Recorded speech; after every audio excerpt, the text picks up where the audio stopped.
My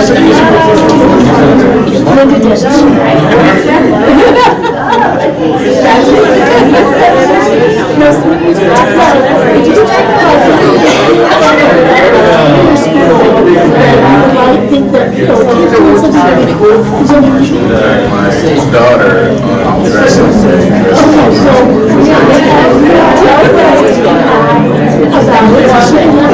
it's all kind of fun.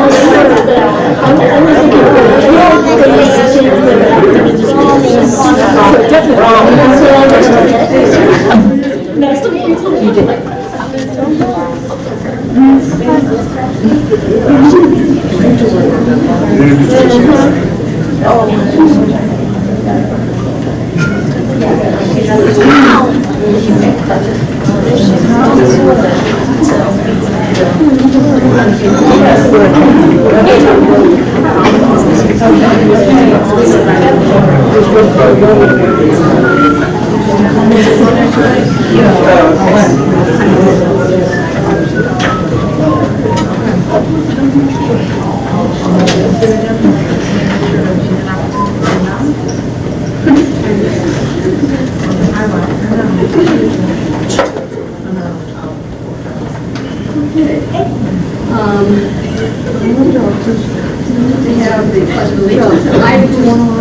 Walking out here and looking at people. I always forget Scott's here. I can tell Scott's here again. Okay, who is from Scott will volunteer to lead the pledge? From Scott, Dr. May. We are. Austin you just volunteered. So, Honesty, will you lead us in the pledge? Oh, great. You're going to lead us in the pledge? Excellent. I'm sorry, I didn't see Allegiance to the flag of the United States of America and to the republic for which it stands, one nation, under God, indivisible, with liberty and justice for all.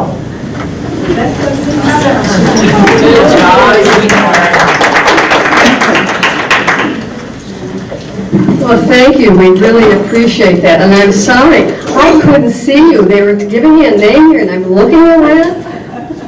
You were just hidden over there, so thank you for coming out and helping us with that. We appreciate it.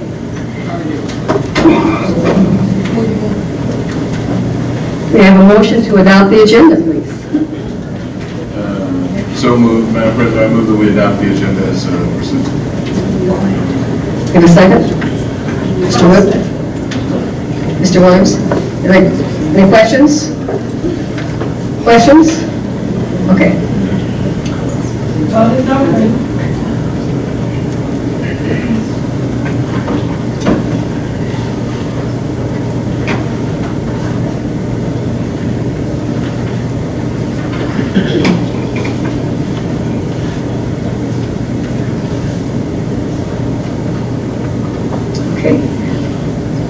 All right, we'll go to school highlights. And I said Scott was going to do something. I saw them all here.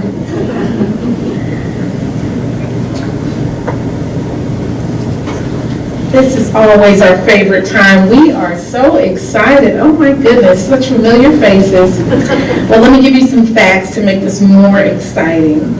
Scott has been with us 5 times in a row.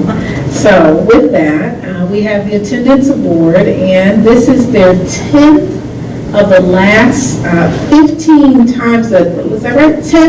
10 of the last 15 months have been Scott. Is that right?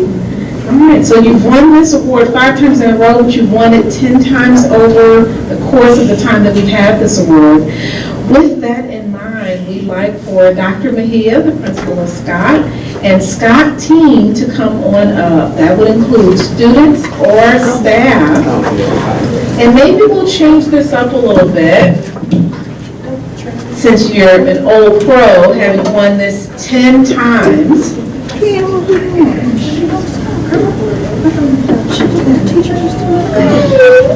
All right, Dr. Mejia, perhaps we'll hear from your students. Okay, you're kind of tiny, so you might have to just kind of be out here. Okay, so I'm gonna turn it around. You want to say your name and then pass it down, and then there's someone. Oh, you have something already prepared to say? Oh, no.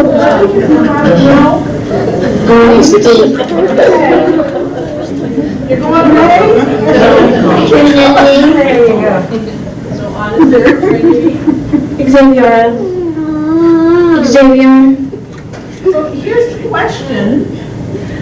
Can you share, so you all have won this award 10 times, did you know that? 10 times, this is so exciting.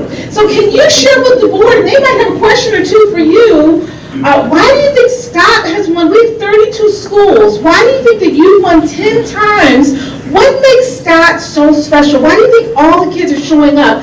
98% of the students are showing up. Why do you think that is? Does someone want to share what makes the school so special? And share your name. Do you know what you're going to be after you get out of college? No? Okay. But once you go to college, you want to take a picture here? Sure. Oh, you do? Okay. Well, I'm going to turn it over to you to just share a little bit with the board and answer some questions. You know your favorite subject, right? You know what you're going to be when you get out of college? You do? Okay, well, anyone else who wants to answer that question, we'll pass it on down. You go right ahead. What makes Scott so special? All the teachers and students at the school just makes it a better place for everybody to come and just learn. Want to pass the microphone down? Want to pass it over there again? Scott is fun and Scott is the best. My favorite subject is math. What do you want to be? Oh, yeah, what do you want to be out of college or in college? The job you want? A superintendent? Is that what you said? I want to be the president.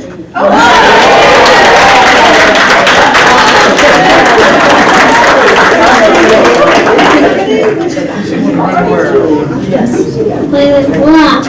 Oh, you play with blocks, yes. And this is the second grade preschool. And this is a fourth grader and grader, and we have a third. And you have two more that just joined us. Oh, hi, Chris. Okay, we're going to pass it down this way. You smell very good.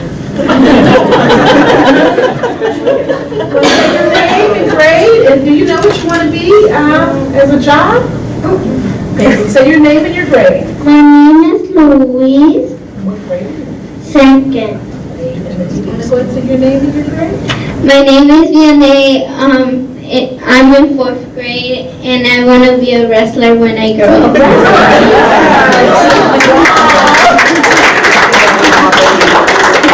Comments that you want to make and share with you from your staff?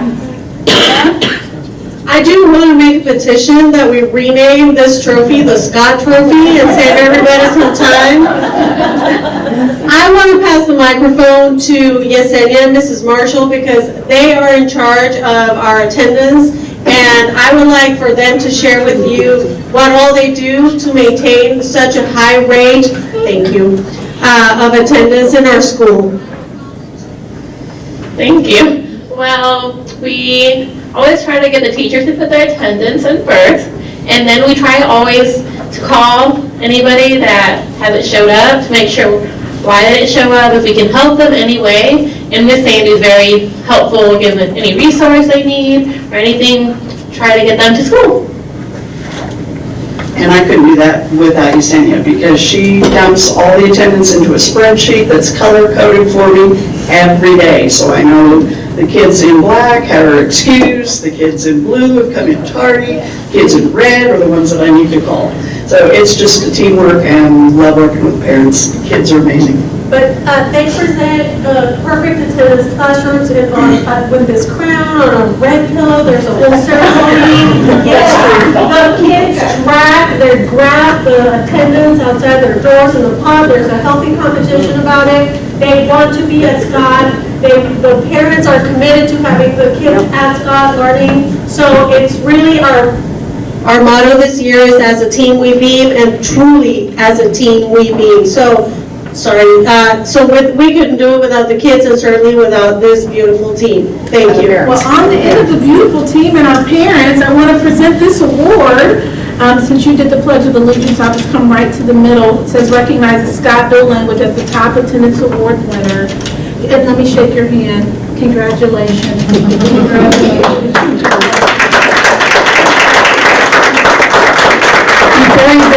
Before you sit down, Ms. Mejia, the board members have any questions or comments? Mr. Woods? Thank you, Madam Vice President. I guess I just would say congratulations to Dr. Mejia and the entire team there. I love when you guys come and do this. You've been here so many times. It's great. Scott has a special place, for me, obviously, just because I love all of our schools. They care for all of our kids. This one cares for mine. It helps me educate mine. What I will say, and then I'll stop, will be I think I know the reason why there is perfect attendance there now. It's because when my wife went back to work and started teaching there, the kids go with her to school as opposed to relying on me to take them. There were many more tardies when I was responsible for taking them. So however we had to do it, perfect attendance. That's awesome. Congratulations. And certainly love seeing all the talented fun kids up there. Thank you. Congratulations to you again. We were commenting before how we needed a second place trophy just to see a different face every month. It is meant as a compliment. The thing that struck me though is if there's best practices that you guys are doing, like the crown on the red pillow and charting your attendance each class, I mean, those are educational things that I would hope that we could share with other schools in the district, and maybe that's already happening, but if not, we have to contemplate how we could do that. Just our best practices, and you guys are obviously doing a great job with that. So I'd encourage you to find a venue where you and your staff can share what you're doing, because you're obviously doing it very well. So again, congratulations. We'll be happy to. Thank you. And I would just say that is exactly what I was going to say. I was impressed with it, not just that you have a team of adults out there who are reaching out to families when somebody isn't in school, but it's the involvement of the children in the process, because they now want to be there. They want to have the best score. They want to do the shine or beam, as you're saying today. So I think that's wonderful. I think that that's correct. You need to be sharing with the other schools how you're doing that. It's certainly replicable. So thank you. Thank you. Extremely heavy.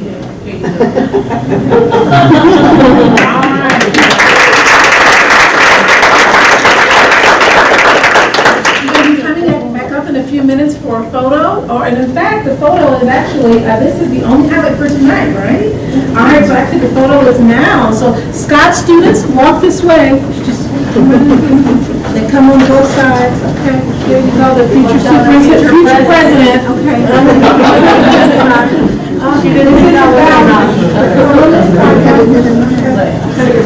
She has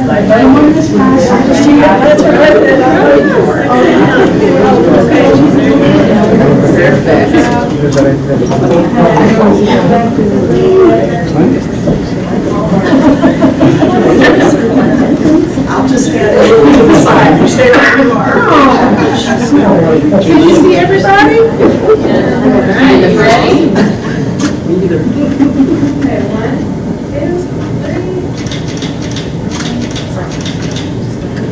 2, 3. Like celebrities.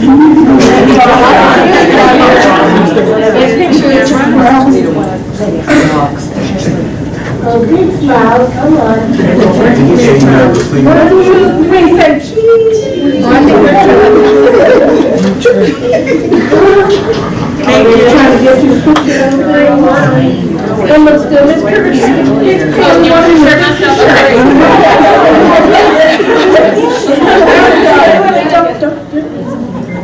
Smile with it. One smile. 1, 2, 3.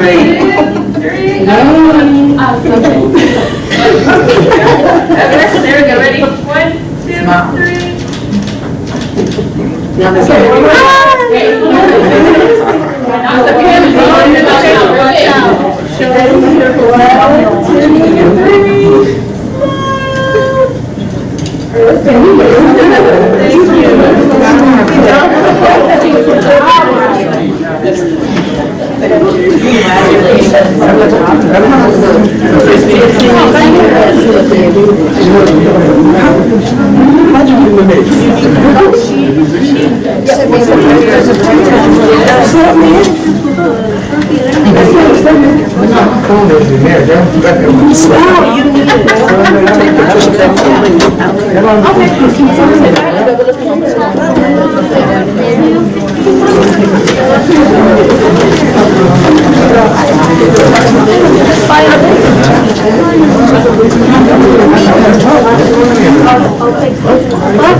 Because it ain't a phone.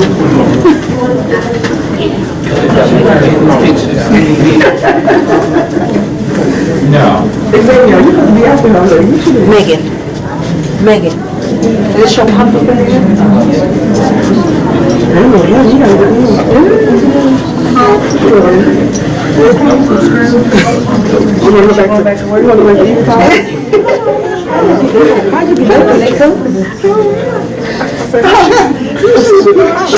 Our next order of business is public communications, and I have one. Ms. Carson is on my list here. If you please come up and give us your name and address. You know the drill here, you're here frequently, but I probably need to say it anyway. Let's see, you filled out the card, so there is a cumulative limit of 30 minutes for all public comments not on the agenda. We ask that your remarks to the board be respectful. If you should have a complaint against a specific employee, we ask that you submit your written complaint to the superintendent.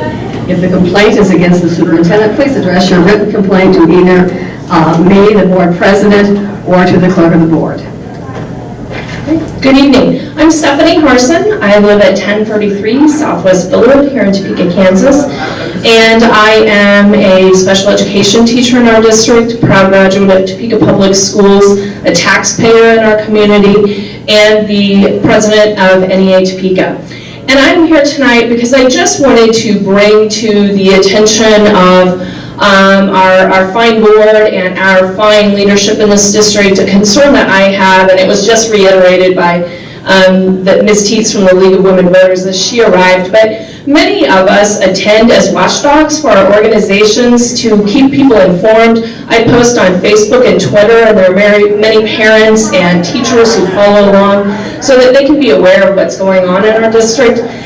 There are many families that have very busy and hectic schedules, and when I had checked the board agenda for the start time earlier this week, it was posted at 6:30, and so I absolutely want you all to have the flexibility to do the things that you need to do, but I also want our parents and our staff and our community to feel like they are able to attend these meetings and have public comment if they want to. When I arrived tonight, a little before 6, the form still said public comment would be accepted until 6:30, and so I don't know what needs to be done about this, but I do feel like, even though I'm sure it was with the best of intentions, I do feel like it can it can close avenues for our folks to have input into what's going on in our district. And if we were teachers and we suddenly changed Title I math night, a few hours before it was supposed to happen by even 30 minutes, you all would tell us that's unacceptable. And so I just bring that to your attention as a different point of view. I'm sure, it was with the best of intentions. I do know the meeting officially starts at 5:30, but most of the time, traditionally, historically, this public portion has not started until 6:30. So just wanted to bring that up as a concern. Thank you all very much. Have a wonderful evening. Thank you. Okay, we're ready for disposition of business by consent. Do I have a motion?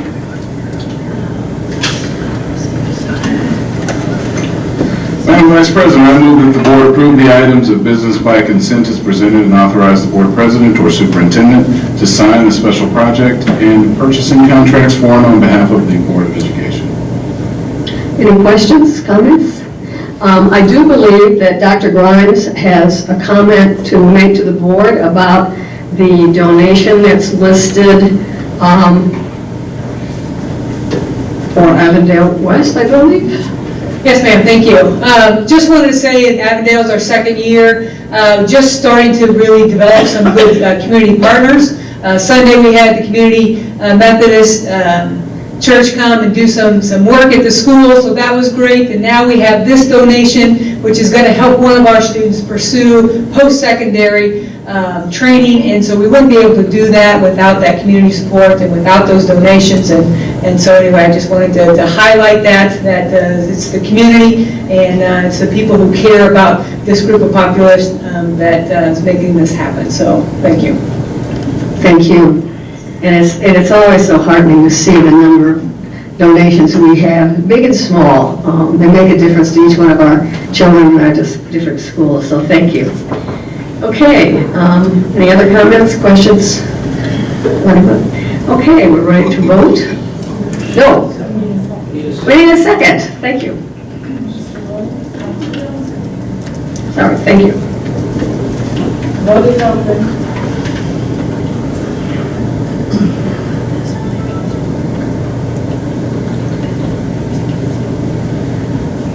All votes are in, the motion carries unanimously.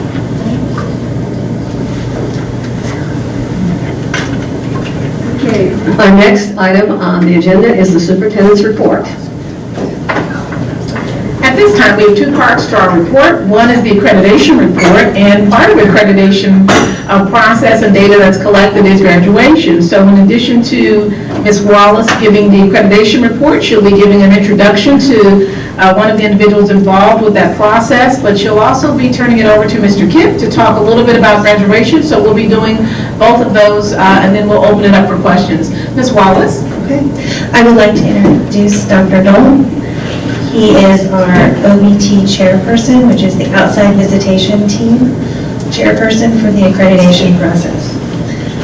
And he is happy to answer some questions as we finish this up too. So part of accreditation is that the Kansas Department of Education has 5 outcomes that they are really looking at all schools. The first is social emotional and kindergarten readiness. Kindergarten readiness is really just getting started. This is the first year the state has implemented the ASQ3 statewide.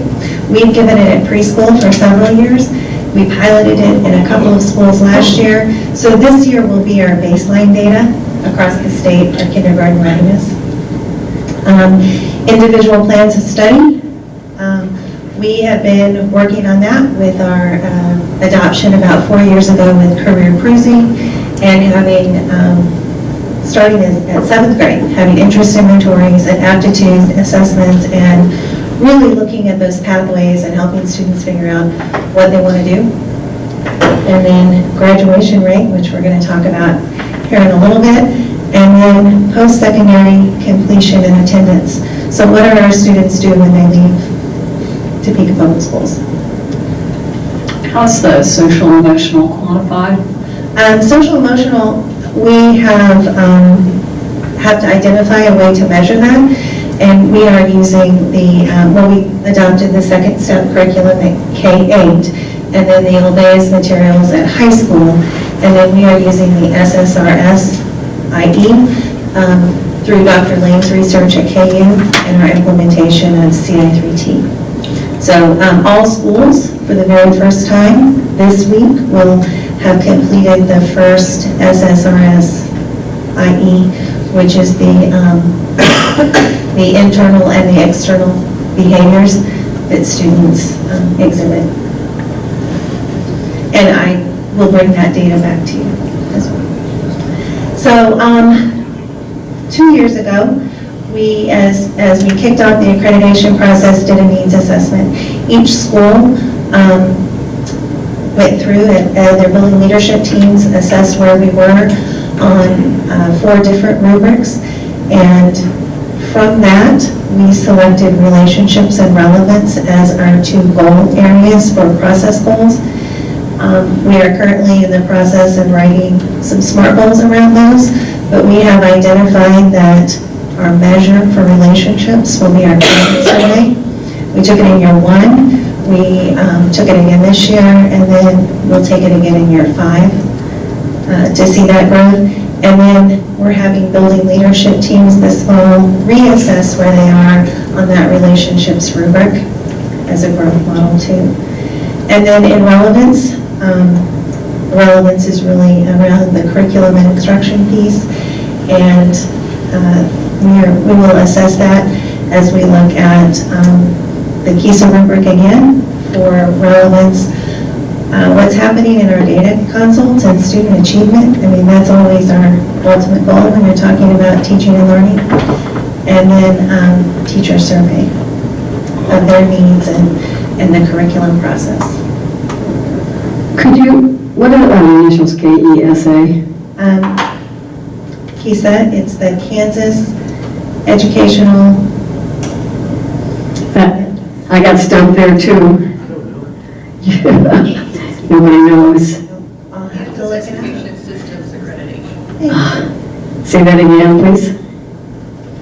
Kansas Education Systems Accreditation. So that is just the Kansas accreditation program. I'm sorry, I couldn't figure out what the S was either, so that's why I had to ask. When we give them nicknames, we sometimes miss. Forget the others. I said, okay, well, no. Thank you. So what we're looking at this year is how we align the things that we're doing to those 5 outcomes that KSDE has outlined. The social, emotional, kindergarten readiness, individual plans of study, graduation rate, and the post-secondary piece. Question? Thank you, sorry. I apologize. My hearing aids are being replaced, and I only have one old one in the wrong ear, only at the other ear. I have no idea if I'm saying anything, so I'm sorry. I'm sorry to... Just interrupt, because I really can't hear anybody from that end. So thank you, Ms. Wallace, for this report. This is it's such a big, important topic. It's one I know that will require so much energy from people in the central office and folks in all of the buildings. I kind of feel like, and this probably has more to do with me, and not having the deep breadth of knowledge about this subject. I need a little bit more context kind of to understand how this process works, accreditation, and what exactly are we doing, and the site visits, and I'm sure there's a kind of a long timeline that we go through and all the pieces that will be examined. And I know it probably is explained up there in the words, and you may have been going to get to it. I went over it a couple of years ago, but it's been a while. It's a 5-year process. We started 2 years ago, so we are in our 3rd year of the process. And unlike previous accreditation processes, it's looking at a systems or a district accreditation as opposed to individual buildings being accredited. So it is an effort. It involves everything from our strategic plan, the school building leadership teams, school site councils, and gathering that input and information from them, and then selecting goal areas and showing growth in those areas, as well as really, I mean, these are our process goals, but these are our process goals to help us get to those 5 KSDE outcomes.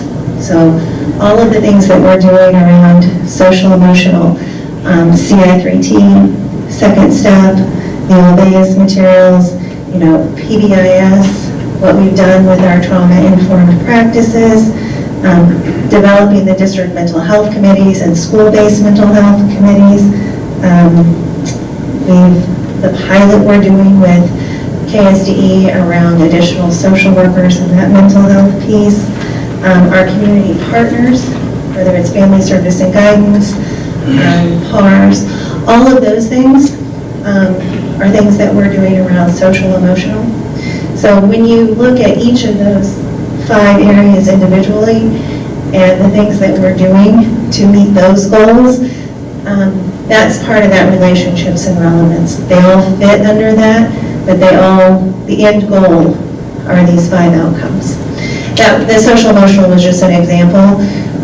So I've kind of created a chart that kind of outlines all the things we're doing in each of those 5 areas. So I really appreciate the example. I mean, to me, as I hear you say it, I'm 100% certain everything we're doing in our strategic plan lends itself to all of these 5 outcomes. If you, maybe at another day, obviously not today, if you could give us that chart that kind of has maybe boxed out for these 5 things aligned to this one of the 5 goals.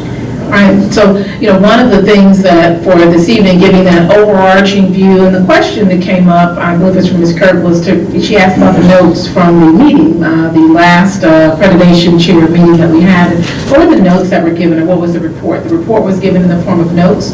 So for this evening, the idea was, 1, to make sure that we introduce the chair of our committee, and then bring those notes. Remind us what the outcomes are. So every board meeting, there should be a strategic plan topic. So for tonight, the first portion of graduation, now those results just came in within the last 5 to 10 days. And so as that data is still being cleaned up, we want to make sure that you get the data based on the breakdown disaggregated by race like we did last year. So for this meeting and the next meeting, graduation, the next meeting will be far more detailed by race and gender. For this meeting, however, Mr. Kipp will be touching on it. And so every board meeting, expect one of those outcomes just to keep us really aligned. So social emotional will actually be a topic as a strategic plan topic, but also as an accreditation topic. That topic in and of itself, it might be a portion from Dr. Grimes, a portion from Leslie Carr, a portion from others on the mental health team, talking about second step. The individual plans of study is its own topic as well. So we really are looking at aligning board meetings. Right now it says strategic plan on the board meetings, and we've been putting that, and that's been part of the strategic plan, but expect for the KSDE outcomes to really be the alignment that you'll see. So that here's how we're working towards those outcomes. And so that should give you an overall frame.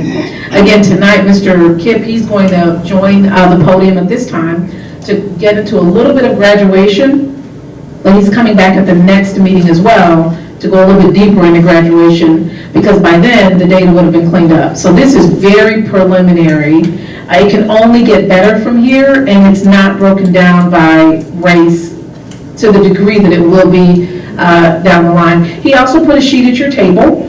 So you'll see the graph at the table that he's referencing on the screen as well.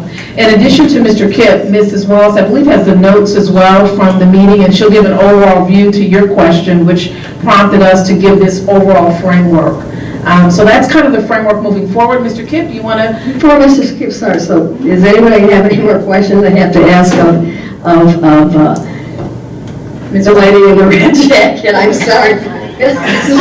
Wallace. Oh, I could not for the life of me say your name. I apologize, Billy. Miss Wallace, yes. Yeah. I just wanted to know a little bit more about the role of the outside visitation person, yes, and kind of what you're looking for and what. Once again, my name is Rick Dole, former superintendent of state for a lot of years now, teaching K-State, and I've been on the visitation team since it started, and Billy and Dr. Anderson asked me to chair it going forward. So it is a 5-year process, and so my work as a chair is to coordinate the work of the outside team, but really the outside team only comes in once a year. They'll come in the spring, and we meet in here, and we have discussions around progress made toward the outcomes that Billy just did such a great job of explaining, and then providing questions, asking for clarifications. As the relationship develops, the team might say to us, we're feeling really, really good about social emotional wellness, but do you have some expertise around another area that we might, because the team will be practicing educators from across the state, superintendents, teachers, principals, and so it really is to be a support to look at the data. And then ultimately, at the end of the 5-year process, the team, me, will write an account of the progress that's been made in these critical areas, and that recommendation goes to what's called the Accreditation Review Council. They take a look at the data and then make a recommendation to the State Board of Education for accreditation. And then the process starts over. So it's continual improvement, continual planning. I might say that in my work with Topeka District, and in particular with Ms. Wallace, is you are right on track in terms of those outcomes that are listed. I mean, you are right there. You are collecting the data. You know your data. You know your kids, and you're starting to see some really nice progress, as you're going to find out here in just a second. So the district is very tuned into the process. So that's an overview. Do you often find the process itself begins change happening in organizations, that as the team members come in and data is collected and meetings are held, that puts into place ideas for districts?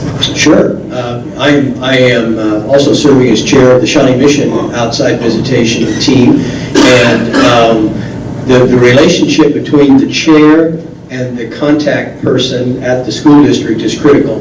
So Billy and I talk often about how things are going, what's the perception in the district, but they're the experts for the district. We just provide an outside set of eyes, or multiple outside sets of eyes around that process, and frequently teams will go, we hadn't thought about that, or that's another interesting alternative to that, and they'll check it out.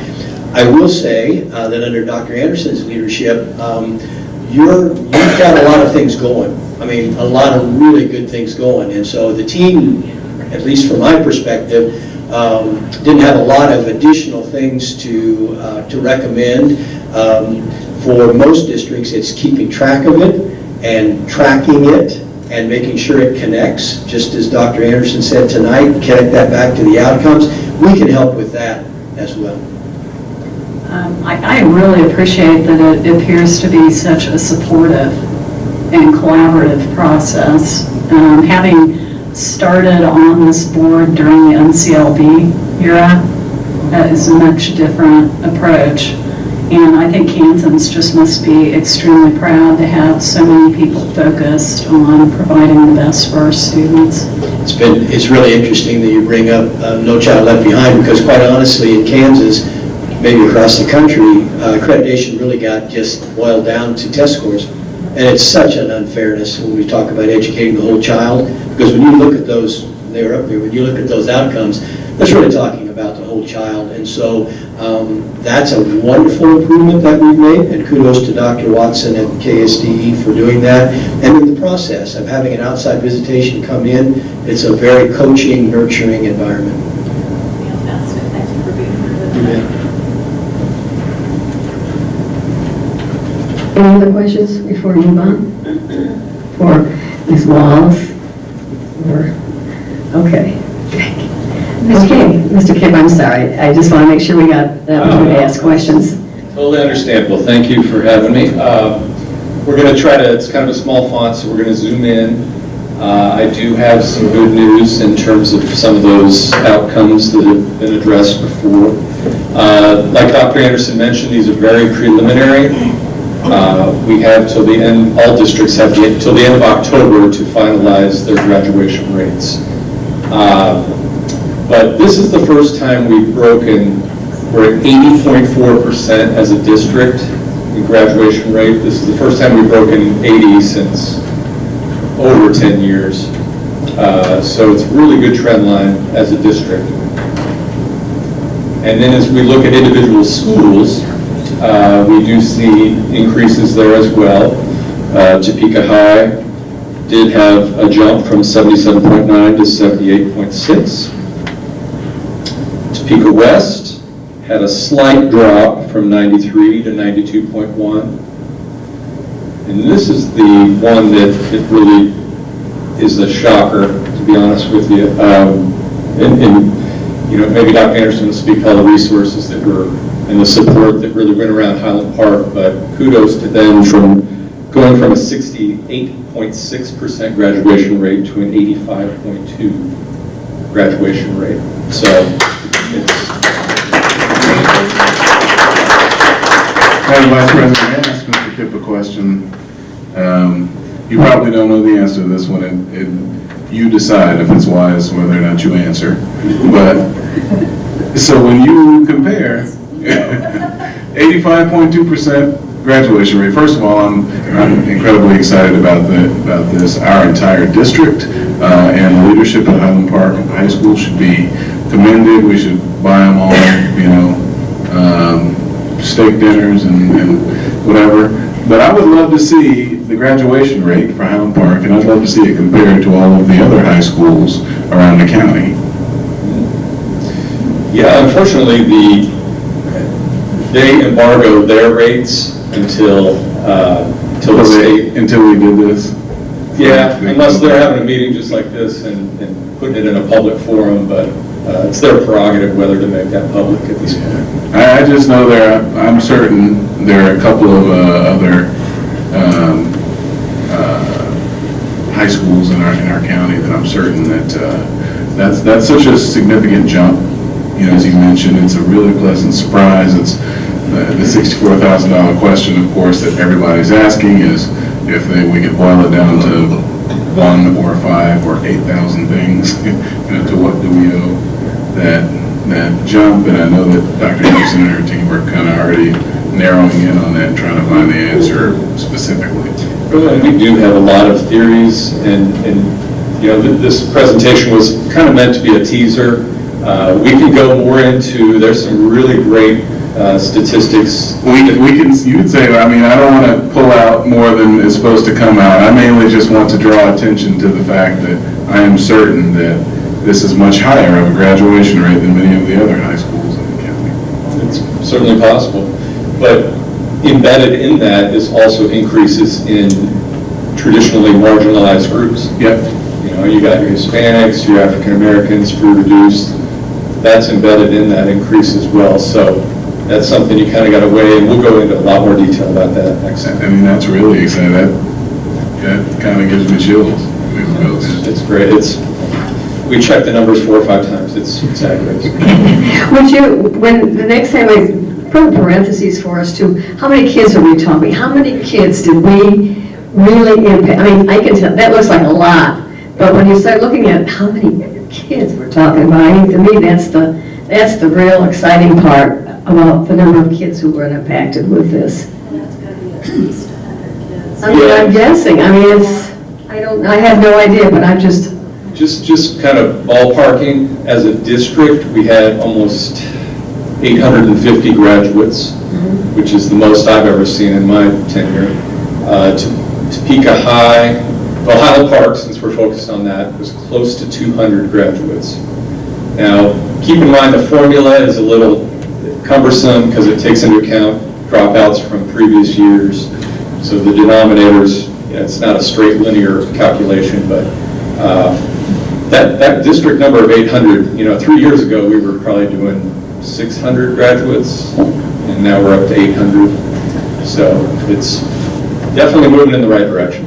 Yes, it is. In addition to kind of looking at graduation rates as we continue on that topic, the principals will be coming to the next board meeting. So when we go into some greater detail, you'll get a chance to hear from them as well as you have questions. Mr. Kipp does have a handout. I don't see it here. And as Ms. Wallace closes out with any other questions, he has a handout that he has done by Grace as the teaser initially. And that will be distributed to you as well. But just to kind of highlight some of those items that we looked at, the Magna Award this year is about removing barriers.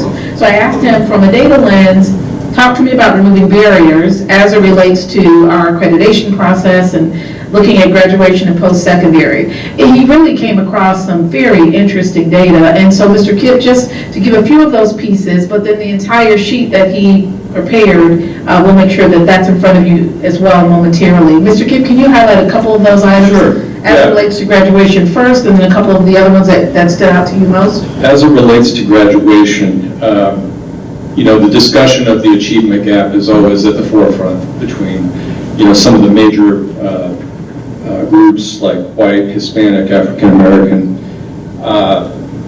We can kind of see through the data that gap is closing. As a district, our white graduation rate is about 80%. Our African American graduation rate is actually 81%. And our Hispanic graduation rate is 79%. So you almost see a confluence of those. It's almost like the gap is closed, essentially, according to this data. In comparison to the state levels, well, for instance, all Hispanic graduation rates grew at every single high school. When we were talking Highland Park, Topeka High, Topeka West. Let's see, what else? Hispanic graduation rate's the highest it's been in 5 years. The African American graduation rate's the highest it's been in 5 years as well.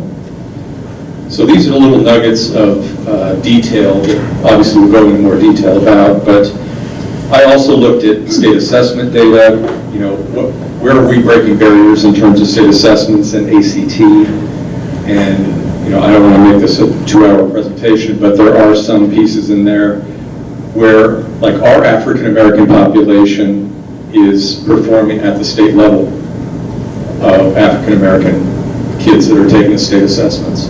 One of our core competencies is mathematics.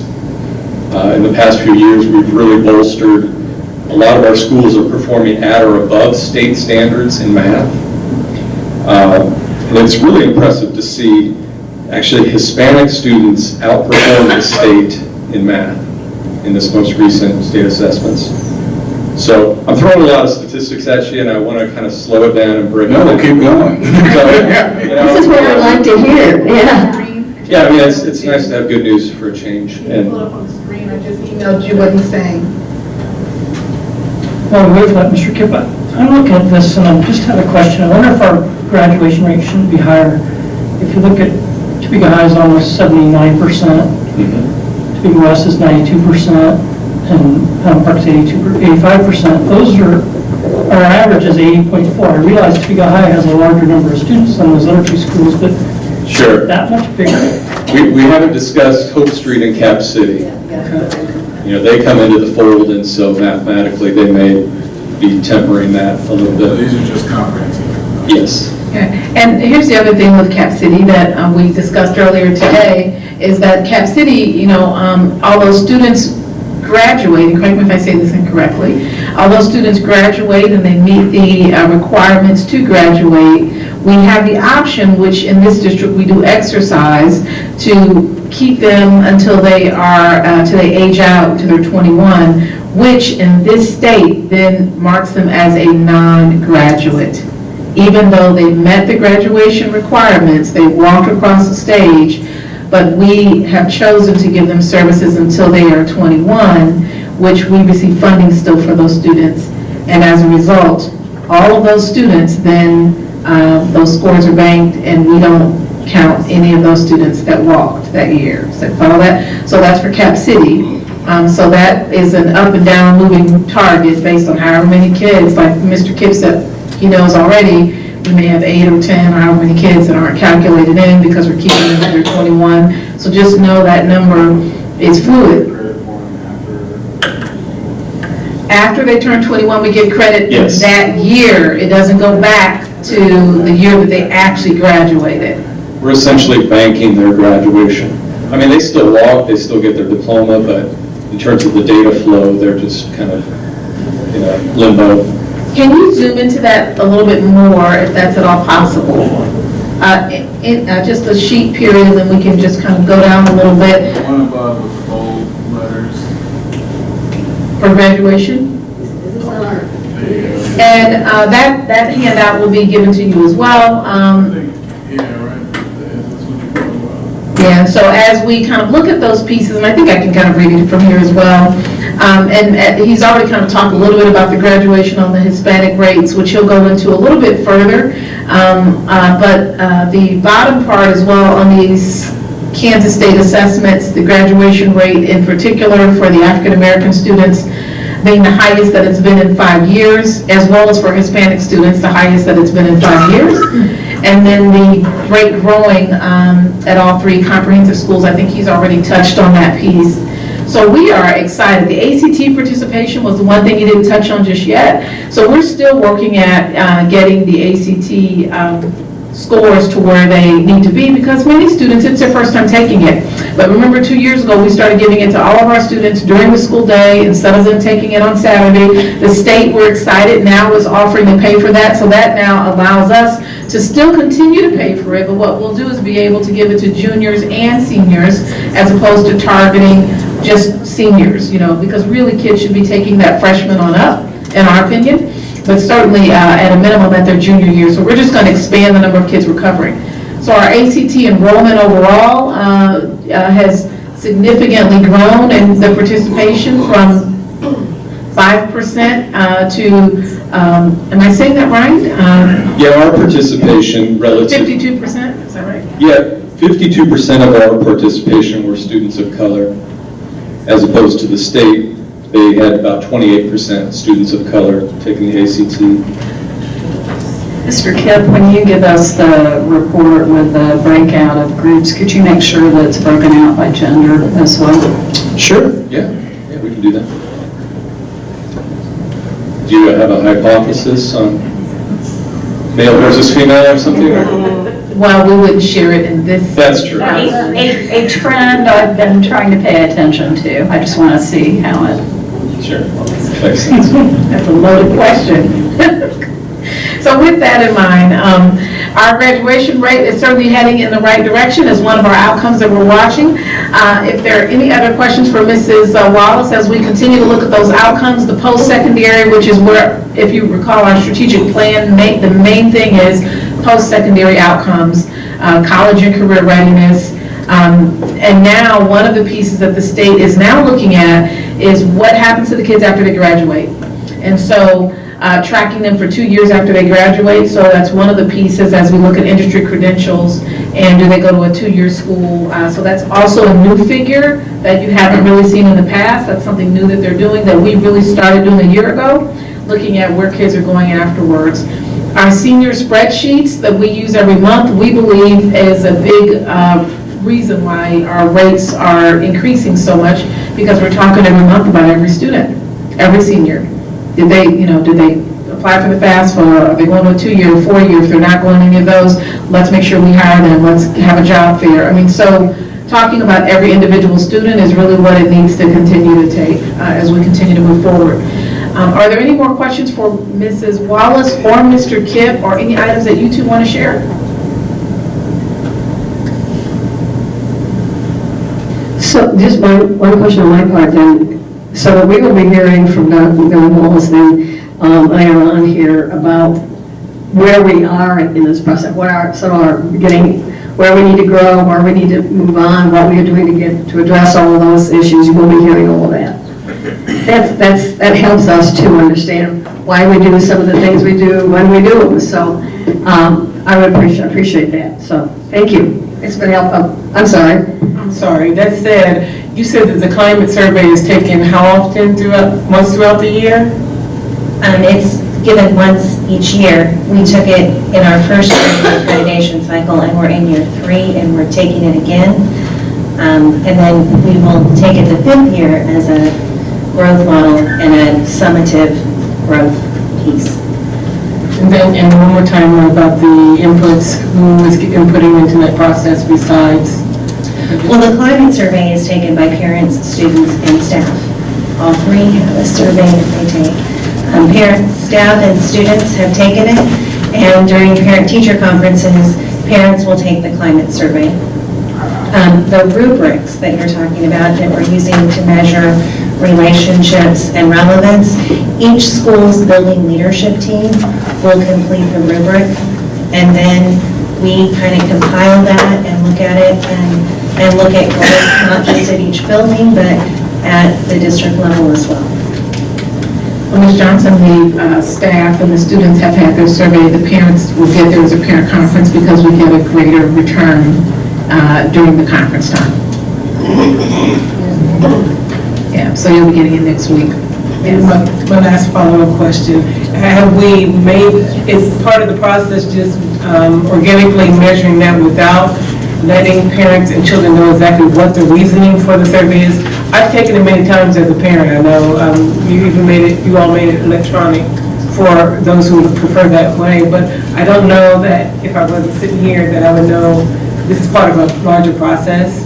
And ultimately, that's something that we have to measure, but I'm just wondering. Well, you know, this, I guess we can tag team on this one. For this year, we'll be explaining the accreditation process overall during the parent conference piece. Like there'll be a handout about the accreditation process. You know, I know, so you didn't have that previously, but the accreditation process now is new. And just the entire process is new. So we'll say, here's where we are, here's what that looks like. So a nice marketing piece will be handed out to our families this year. There'll be a piece on the webpage, just really that accreditation portal for people that want to learn a little bit more. And potentially now that we're doing so much with videos, our communications team is so skilled with that now. That's another new piece that we certainly can put out there as well. Did you want to add to that, Ms. Wallace? Just that as far as the climate survey, we've given it for years and looked at that data, but we have not used it as a measure for how we're building relationships. And so that's a new perspective in how we'll use that data.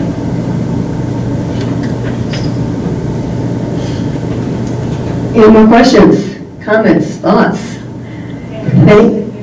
Thank you, huh?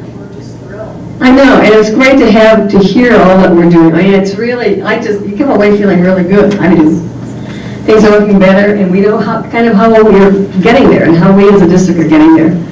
So thank you. We look forward to additional and more in-depth information. Thank you very much. And thank you to Mr. Dole for his presentation and for being here and enjoying our meeting. We appreciate it.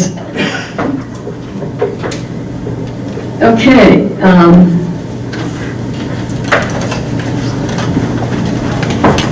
Is that?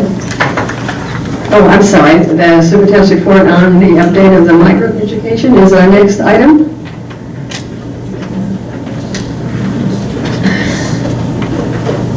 Good evening. We've got a very brief report to just give you an overview of the migrant education program in the district that's been going on since 2010. I just want to start by pointing out that migrant and immigrant is not the same thing. I know that the media kind of uses that interchangeably, but our migrant program, it's one of our most at-risk subgroups because of their continually interrupted education. So they are entitled to extra help to try to overcome those interruptions. So starting in 2010, you can see we had about 400 migrant students. We were being funded almost $340,000 at the time, and currently we're down, we have 48 migrant students in the district that have been identified this year. Yeah, what does that mean? That's in Topeka Public Schools. Yeah, but is the trend nationwide for that? Yes, that trend is nationwide, although and should we consider that a good thing, or should we be worried about it? Or does it actually happen? I'm personally concerned that we may not have as many identified that are getting the services that they're entitled to. Back in 2010, the district, we did our own recruiting. We went out, we had people that were hired in the district that went out and found our students that got a COE, which is a certificate of eligibility, and it's very strict what guidelines they have to meet to get that certificate of eligibility. We're no longer allowed to recruit anymore. The state does that now. But we have talked to families, and we believe the political climate is part of it. People are afraid to come forward, and so they'd rather do without the additional services. Right, or stay put. There's not as much movement into the district as there used to be. So. May I also ask what was the rationale from the state that they be the ones to do the recruitment? I don't know. Was that their decision, or was that like from a federal directive? I don't. Do you know the answer to that? State decision. that number dropped off. Yeah. Yeah, it started to drop. It's been a steady decline, yeah. But we're getting more money for each student now than we were. We're getting, what, $1,600 each student instead of $700 each student. But they are reducing that, reducing. They have said that by what year it's gonna be, they want to reduce migrant funding by 50%. So every year it's getting less and less, yeah. We need to vote here in 2021, by 2021, the amount they'll give for migrant students will be reduced by 50%. Can you define a migrant student for me?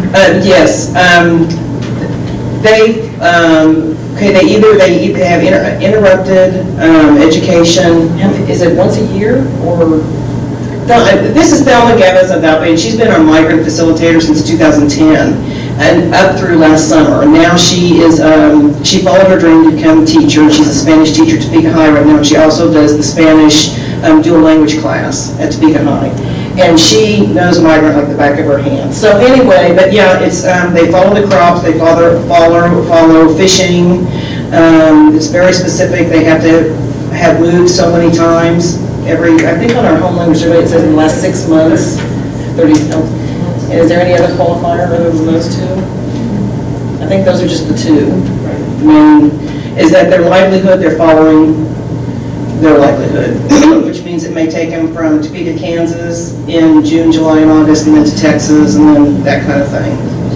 So if their education's been interrupted or if their family are following their livelihood, they qualify for a migrant. Has the definition changed since 2010? No.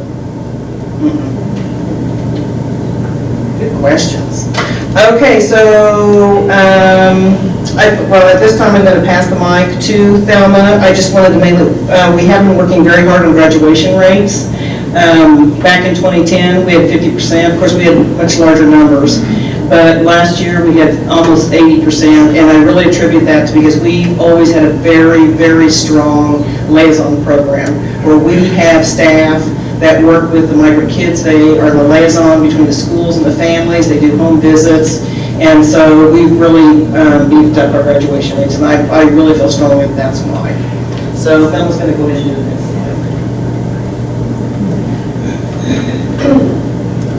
Hello, good evening. So the way the funding works for the migrant program is that all migrant students, we receive the funding for migrant students, but we are supposed to offer services first to priority for service students, and those are the migrant students that have moved during the school year, and also those that are below a level 3 in the Kansas state assessments. So when we receive the funding, we're supposed to focus first on the priority for service students and then the rest of the migrant population. And so how we here at Topeka Public Schools, how we do that is that we offer services through our student advocates, and we have one for the elementary and middle school, and then we have another one for our high school students. And like Anita said, they are the liaison between the home and the school. They do a lot of home visits, they do a lot of school visits, and they provide 2 family nights, one in the winter, one in the spring, and then they also provide a Spanish FAFSA night for families. And they just do a variety of things. They are there for the family's resources, whatever the family needs, whatever the barriers that the family is experiencing, and maybe the kids can't get to school on time, or maybe they don't have food at home, whatever those may be, that's when the liaisons step in and help the family. We also provide migrant summer school, and that is a separate summer grant from KSE that we must apply for every year. This year, high school students, 100% of the students who attended recovered at least one class, so that's a 0.5 credit. And for the elementary and middle schools, we offered the STREAM camp, which was a STEM camp with art included, and we partnered with Greenbush to provide that for our students, and they had all sorts of fun, and that was for pre-K through 8th grade, and they did robotics and all sorts of fun science and math things. So that's it. At this time, I would like to open it up for questions.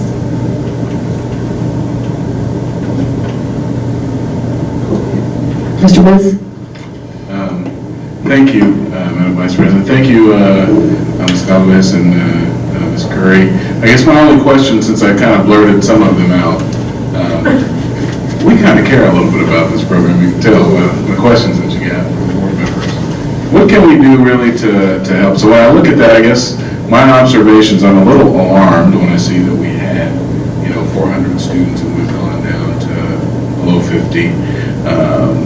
I know that it started clearly before things got as ugly as they have in terms of public discourse, but we can't ignore where we are in terms of public discourse. I would not be surprised at all that people would be willing to decline services just to stay away from federal government at this point.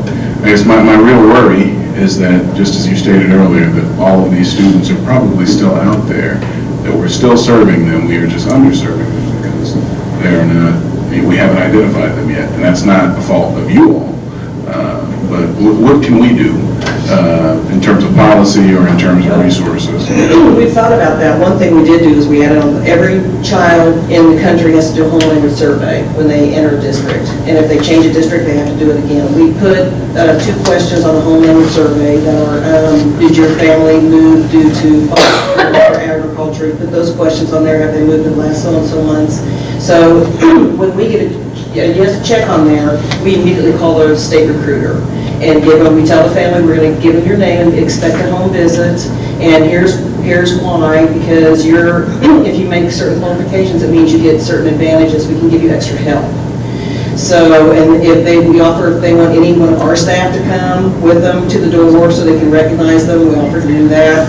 So we're trying to think of ways like that, but we are certainly always open to any suggestions people have. Well, I don't really have any suggestions, mainly just questions. I'm curious, with the introduction of the state recruiter, that is, I certainly wouldn't want to try and critique the state recruiter without knowing. And I'm not trying to say that they do a poor job, but of course they've got a much bigger caseload. They have a bigger caseload, and it seems like a whole other level. Well, yes, and when you are recruiting within your own district and you know families, you've got good relationships, it's just an easier process. You're in a better position to get to know. So I don't want to give anyone the impression that we're slamming the state, because that's not what we're trying to say at all. When was that state recruiter introduced into the model? Is that recent? No. When was it? 2010. Oh. Well, that's kind of one of the things. Well. That was our last year.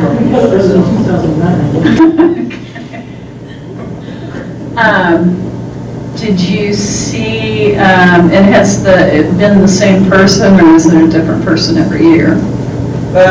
Since I've been here, we've had 2 different recruiters. I'm guessing 2014 maybe was a change. Yes. Question answer. Okay, so you wonder about what the issue is there. Obviously, you have seen a different number of students We identified. have a dialogue with the state about how we can help to improve those numbers. So when you get the box checked and you call the state, what percentage of those students are ultimately identified as migrants? It really varies, because we could have 10 in a row and then not have any for a year. But if you're pre-identifying them in your questionnaire when they come to the district to sign up their child. Very high percentage of the ones we call them about end up being migrant students. I can't give you an actual number. I think that's yeah. Would you agree with that? Would be interesting to have that data then, right? Yeah. That should be collected. Okay. And if families And tracked. If families do qualify, they rarely ever decline services. That is good to know. Any other questions? Well, thank you very much. We appreciate it.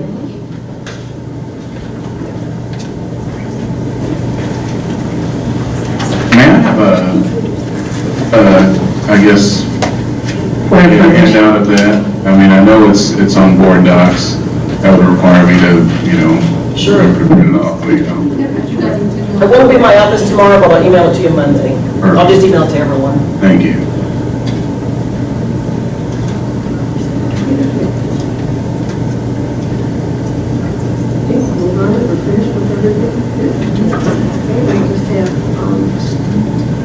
Board member comments?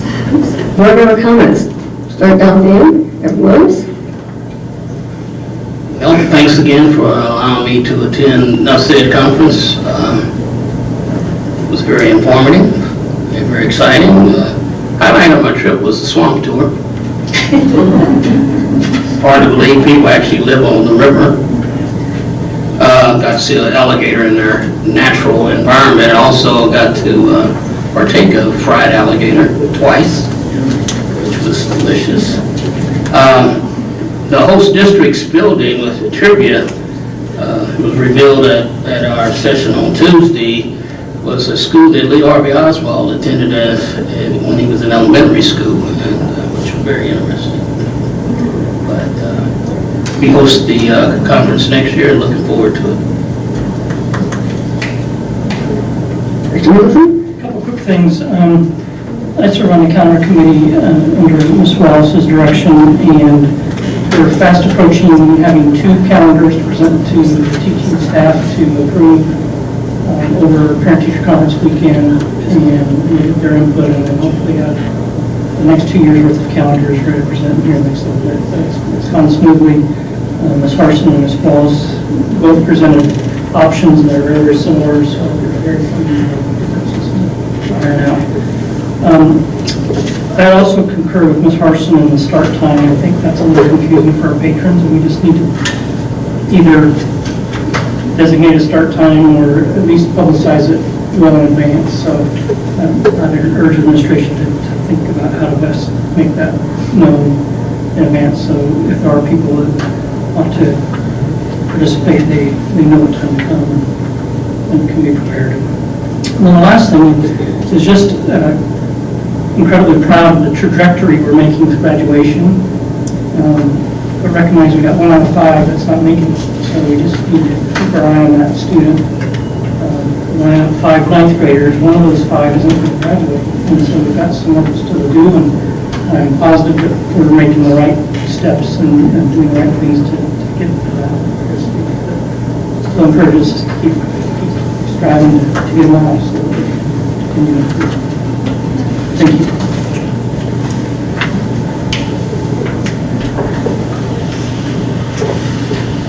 I would concur with Dr. Mickelson about the start time, and that maybe we should just stick with the 6:30 time, which is kind of well known throughout the district. And if we can end exec session early, that's okay too. It gives us a half an hour to visit with patrons or do a little more reading if we need to before the board meeting, and I'm fine with that. Dr. Anderson has done such an amazing job at shortening the board meetings that there are no complaints there. I also am just thrilled with those numbers. The bottom line always is how are kids performing? This is what the question each of us board members asks ourselves every day is, what can we do to help students achieve? And I just could not be more pleased with these numbers. Well, until it's 100%, I guess. That's always the goal. And I believe it looks like it could be achievable if it's steadily going up with the processes we've put in place. And I appreciate the comments tonight that from an outsider who also supports that we are on the right track with so many of our processes that we're changing. I received an inquiry from one of our staff members about our attendance policies and the way it's handled at the school level and some things she had observed in her building. So I've asked her to make a proposal and come back with some suggested amendments to policy and regulation, and I will bring that to the policy committee in Ms. Cope when I get that. But I was pleased to be getting feedback from staff members about policies and the way things work, and I always welcome those questions.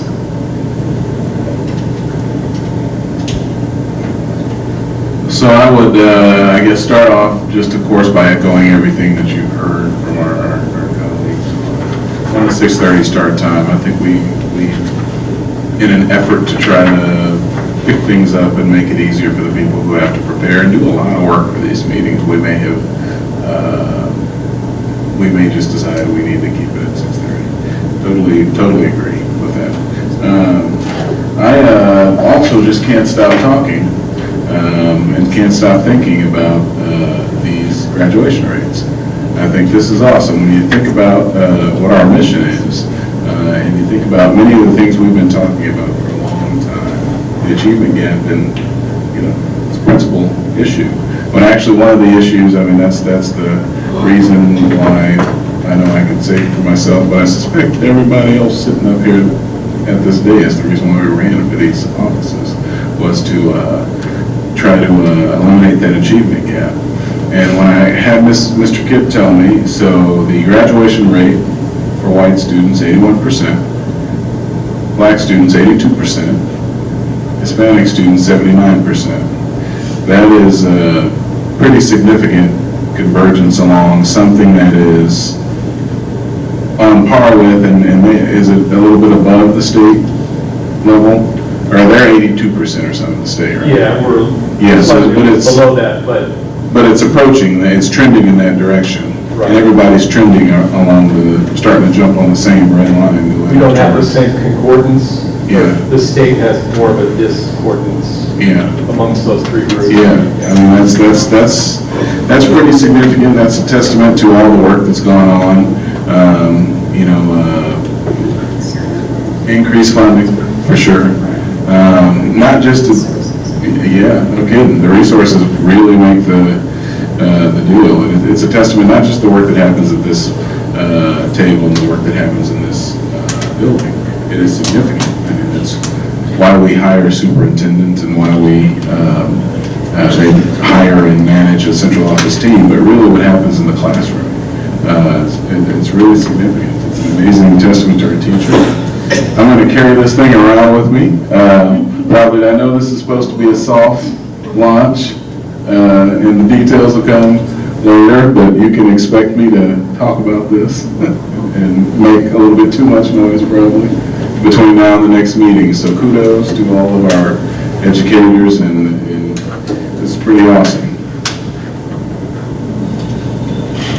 Well, I would agree. I think the 6:30 needs to be there. It's the consistency. It's not the time, it's the consistency.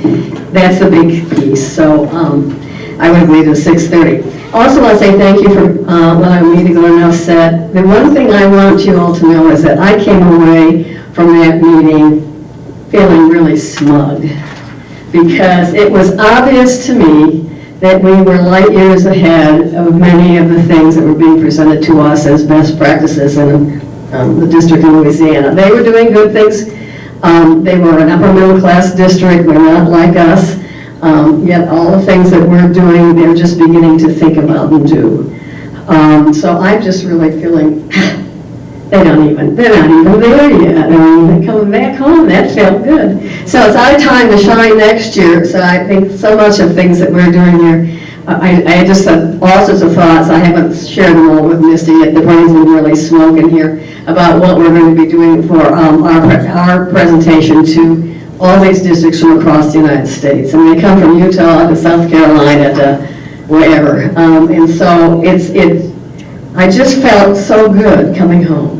But one of the things that I don't think they were trying to sell at the time, that they really sold me without even realizing it, they have huge elementary schools. We're talking about 3rd grade through 6th grade with over 1,250 students in it, if you can imagine. I mean, I think Jardine is huge, but it's almost double the size of Jardine. And one of the things that, and this particular school had like 35% SPED population. And I was incredibly impressed with the integration of the SPED children in every classroom that they were in. They had, sometimes they were called the Benet Buddies. You know what a Benet is. It's one of those wonderful pastries that you get in Louisiana. They were Benet Buddies, or they had some other kind of name. relevant to the mascot of the school. But that Benet Buddy operated in the 3rd grade, and that system operated in the 6th grade. That they were buddies. Somebody was a buddy to someone who had a special need. Not all those special needs children were children with physical disabilities or mental disabilities, but they had, some of them had behavior problems, those kinds of things, a whole host of things.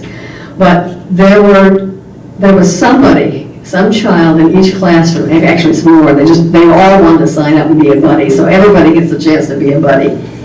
Well, one of the really touching things, besides having one playground that was specially adapted for physically handicapped children, in the regular education outside for recess, there's something called a buddy bench.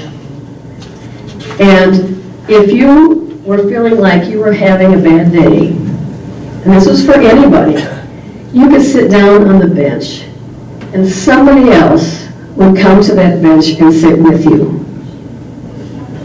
And it started out being just for the kids, they were thinking about the SPED kids. But what happened was, it wasn't just SPED children that were having bad days.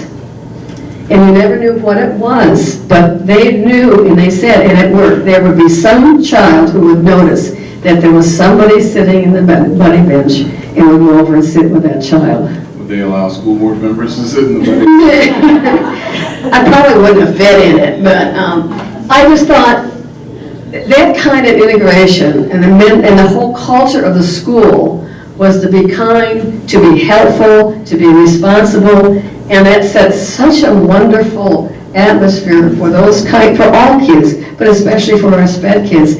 And I think, if you're starting in the 3rd grade with that, and you have it all the way through the 6th grade, by the time you get up the ages where some of that real bullying sometimes go on, you've kind of forgotten that they're different. Because they know them as human beings. They're students, they're just like you. They're special needs, but hey, so-and-so is really funny, or so-and-so is really happy. I just was thrilled. And so I guess I'm saying this to all of us here, to think about how we choose to foster the integration of our SPED children in our classrooms. I just think we need to think a little bit more creatively than we have in the past. So that was my big takeaway, except everything in the South is still fried. And that it was a wonderful trip, and that was something I wanted to share. And I had mentioned before at high school level, we saw that last year where unified sports was such a huge focus in the high schools, and we don't have that here in our high school. It always struck me as something that we could certainly be doing, because they have all sorts of competitions in the Kansas City area that kids go to when unified sports. I mean, that's pretty cool stuff. So anyway, just things I'm thinking about for kids. So thank you for sending me. It was good. Are there any other comments or questions? We're ready for a motion to adjourn. Sure. Who is all going to the KASP conference this year? We're going because